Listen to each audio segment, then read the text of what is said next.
आ जाएगा। क्यों परीक्षित महाराज रख लोगे व्रत? व्रत नहीं रखा जाएगा, लेकिन डॉक्टर कहते 15 दिन का 1 महीने का परहेज करना उसे कर लेगा, लेकिन व्रत धारण नहीं करेगा।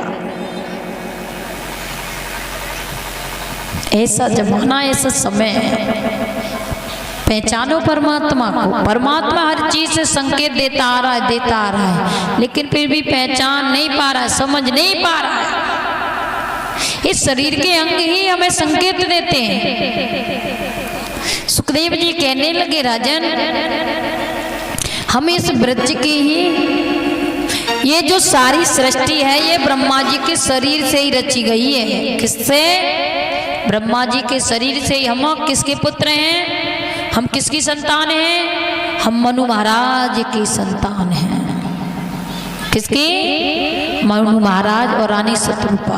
देखिए आगे चल करके फिर प्रभु ने कैसे लीला की कि जो वृंदावन की गोपी थी वो क्या करती हैं? वो अम्बे गौरी का व्रत धारण करती हैं। जब अम्बे गौरी का व्रत धारण किया तो वो गोपी क्या करती हैं? यमुना में स्नान करने के लिए जाती हैं। जब गोपी यमुना में स्नान करने के लिए गई तो वो यमुना में स्नान कैसे करती हैं कि वो यमुना में स्नान नग्न अवस्था में करती हैं। अपने वस्त्रों को उतार करके और यमुना के पार पर तट पर रख देती हैं और यमुना जी में स्नान करने लग जाती हैं। लेकिन इधर में मेरे प्रभु क्या करते हैं? उन गोपियों के वस्त्रों को लेकर के और कदम के वृक्ष पर बैठ जाते हैं। गोपियों के वस्त्रों को चुरा करके जब कदम के वृक्ष पर बैठे हैं और अपने एक पैर को लटका करके और मधुर मधुर मुरली को बजा रहे हैं मेरे श्याम।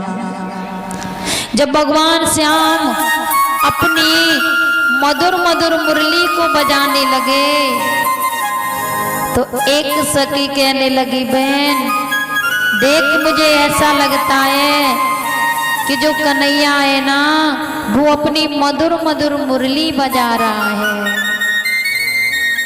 एक सखी कहने लगी, बहन तेरे तो कान कुछ ज्यादा ही बजते हैं, तुझे तो वो कन्हैया ही दिखाई देता है। एक सखी कहने लगी, बहन तुझे नहीं पता, जब तक मैं उस श्याम का दर्शन नहीं कर लेती हूँ तब तक मुझे कुछ अच्छा नहीं लगता है। एक सखी कहने लगी, बहन जब तक वो कन्हैया मेरे घर नहीं आता है मैं भोजन भी नहीं करती हूँ उसे देखे बिना।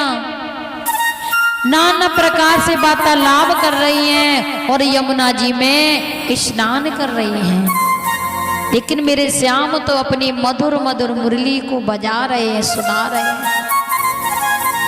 बहुत देर हो गई। एक सखी कहने लगी, बहन अब चलो बहुत देर हो गई क्योंकि पूजा भी करनी है। जब इस प्रकार से सखी कहने लगी और तो गोपियों ने देखा कि उनके जो वस्त्र हैं वो यमुना के तट पर नहीं है।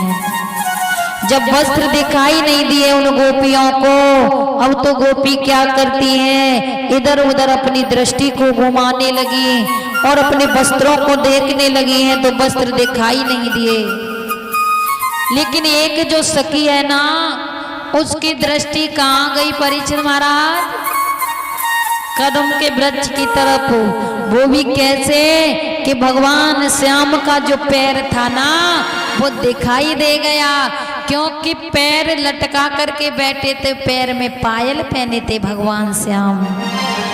सखी ने कहा, देख बहन वो कन्हैया बैठा है, देख उसका पैर दिखाई दे रहा है और मुझे वस्त्र भी दिखाई दे रहे हैं, वो श्याम ही हमारे वस्त्रों को ले गया है।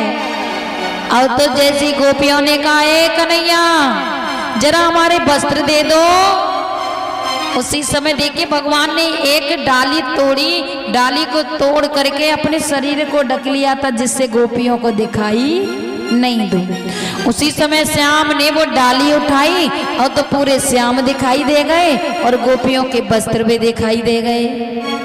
अब तो गोपियों ने, कन्हैया ओ कन्हैया जरा हमारे वस्त्रों को दे दो। भगवान श्याम ने कहा कि जल से बाहर निकल आओ और अपने वस्त्रों को ले जाओ। और गोपी किस प्रकार से कहने लगी, कन्हैया जरा हमारे वस्त्रों को दे दो ना। और कहा, अरे चढ़ गए कदम की डाली कनाई, हाय चढ़ गए कदम की डाली कनाई, मेरी ले गई मेरी ले